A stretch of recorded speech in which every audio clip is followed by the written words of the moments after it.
ओम। आज की योग कक्षा में हम बात करेंगे रीढ़ की हड्डी का एक रोग है जिसे स्लिप डिस्क या डिस्क के नाम से जानते हैं। जो हमारा मेरुदंड है, रीढ़ की हड्डी है, उसके जो नीचे के वर्टिब्रास है, तो जिनमें मुख्य रूप से L3, L4, L5, S1, S2 आदि, जब उनमें कोई विकृति आ जाती है, जब उनमें ब्लड सर्कुलेशन ठीक से नहीं काम करता या उनमें डिस्क के अंदर में जो सिनोवियल फ्लूइड्स एक लगातार प्रवाहित होता रहता है, जब उसका सर्कुलेशन रुकता है, वो कम होने लगता है, तो हमारी हड्डियाँ उनमें कहीं ना कहीं कोई कंप्रेशन है, ये डिस्क में कोई डिसलोकेट हो जाती है, मूवमेंट हो जाती है, कंप्रेशन आ जाता है, तो उस वजह से फिर वो हम पे उस हिस्से में काफ़ी ज़्यादा दर्द रहने लगता है। और शुरू में लोग दवाइयाँ खाते हैं, हल्का फुल्का मानते हैं, चलते रहते हैं, गाड़ी चलाते रहते हैं, लेकिन एक समय बाद आपको फिर पेन किलर से हटके स्टेरॉइड दिए जाते हैं, और जब उससे भी कंट्रोल बीमारी नहीं आती है तो फिर ऑपरेशन सर्जरी की तैयारी हो जाती है। और सर्जरी रीढ़ की हड्डी की अगर कोई कराते हैं तो उसमें मैक्सिमम केस में बहुत ज़्यादा सफलता नहीं मिलती है और जीवन भर के लिए आप एक लंबी पीड़ा झेलते रहते हैं। तो आइए जब बात करते हैं स्लिप डिस्क में योग और आयुर्वेद में क्या है। तो सबसे पहले मैं बात करूँगा योग की। तो योग में आपको योग का जो भस्त्रिका, कपालभाति, अनुलोम विलोम प्राणायाम को धीरे धीरे करना है। ऐसे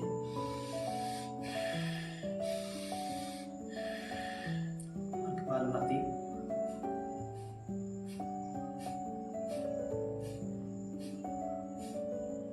लंबे दीर्घ श्वास लेके आप अनुलोम विलोम प्राणायाम साथ में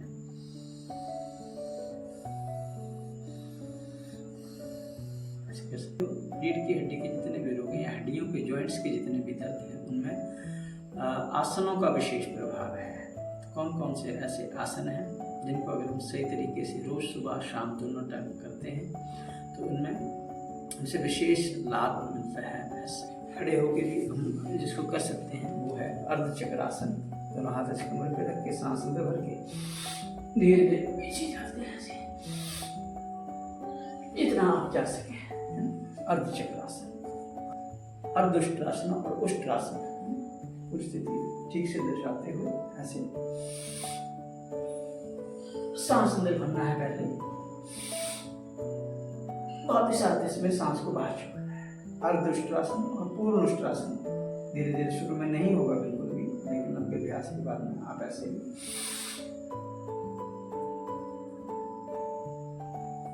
पूर्ण उष्ट्रासन भी कर सकते हैं।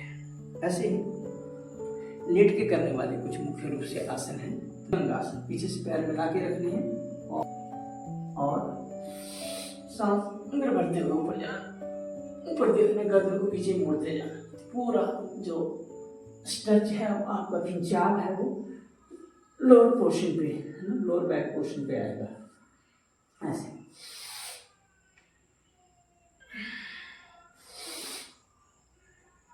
पहला पोज। अगला ध्यान, इसको बोलते हैं सलवासन। तो सलवासन कैसे करना है? दोनों हाथ जांघों के नीचे लेंगे और ये चीज अपनी थोड़ी जमीन पे लगा के रखें और सांस अंदर भरते हुए एक ही पैर को बिल्कुल सीधा उठाएं।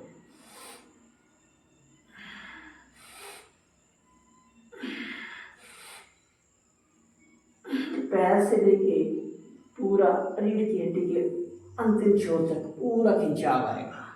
तो जहाँ भी कहीं कंप्रेशन है, नसें आपकी दब रही हैं, वो धीरे धीरे वो ठीक होना शुरू हो जाती हैं। ऐसे ही दूसरी तरफ लेटते हुए और दोनों हाथ साइड पे ऐसे रखते हुए और घुटने मोड़ लिए, सांस अंदर भरा, दोनों पैर मिला के रखें, एक साइड घुटने दूसरी साइड से सांस अंदर ही रोक के रखना है, फिर वापस सांस छोड़ते हुए दूसरी तरफ।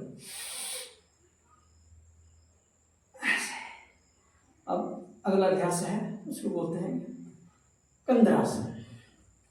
दोनों पैर ऐसे एड़ियों को पीछे से पकड़ लिया और सांस अंदर छोड़ा।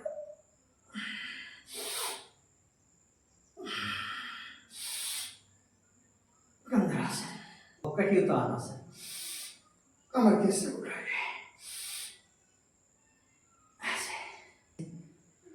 सांस बाहर छोड़ दीजिए और पूरा घुटने को छाती से लगाने का प्रयास करें। इसमें आपको सिर उठा सके तो उठा लेना, नहीं तो ऐसे। और थोड़ी देर योग निद्रासन करना, विश्राम की स्थिति में चले जाना करता हूँ। आयुर्वेद की जो औषधियाँ हैं, जो बिना किसी साइड इफेक्ट के आपके मूल में, जड़ में जाके बीमारी को वहाँ से ख़त्म करने का काम करती हैं, तो उसमें मुख्य रूप से चंद्रप्रभावती, त्रयोदशांग गूगल ये कंपनी की लिस्ट है, लेकिन पतंजलि की बहुत प्रमाणिक औषधियाँ पूरी रिसर्च बेस्ड मेडिसिन आ रही हैं, तो उनका सेवन करें। चबा के खानी है, खाना खाने के बाद दोनों औषधियों का सेवन ले सकते हैं सुबह शाम। ऐसे ही सूजन आ गई है कमर में, तो साथ में आप सिंहनाथ गूगल का भी प्रयोग करते हैं। योगराज गूगल, महायोगराज गूगल, कई तरह के गूगल हैं, सिंहनाथ गूगल, तो उस केस में। और साथ में शिलाजीत का प्रयोग किसी न किसी रूप में जरूर करें, क्योंकि शिलाजीत से हड्डियाँ जो हमारी वो मजबूत होती हैं, ताकत मिलती है। लिक्विड फॉर्म में ले सकते हैं, शिलाजीत के कैप्सूल आते हैं, या अश्वगंधा भी हड्डियों को ताकत देने के लिए, पूरा नर्वस सिस्टम में, क्योंकि जितने भी रीढ़ की हड्डी के रोग हैं मैक्सिमम वात की वजह से हैं। वायु विकार जब शरीर में ज़्यादा बढ़ जाते हैं तो उससे ये रोग होते हैं। तो वायु विकार की जो चीज़ें हैं उनको खाना कम कर दें, तो निश्चित रूप से आपको स्लिप डिस्क में फ़ायदा होगा और पूरी तरह से आप ठीक हो जाएंगे। न मरिष्यति माँ भी डर मत, तुझे कुछ नहीं होगा। तो आपको ये छोटा सा मेरा संदेश इस समस्या के ऊपर अगर अच्छा लगा हो, इसको और ज़्यादा लोगों तक पहुँचाने का प्रयास करें, शेयर करें।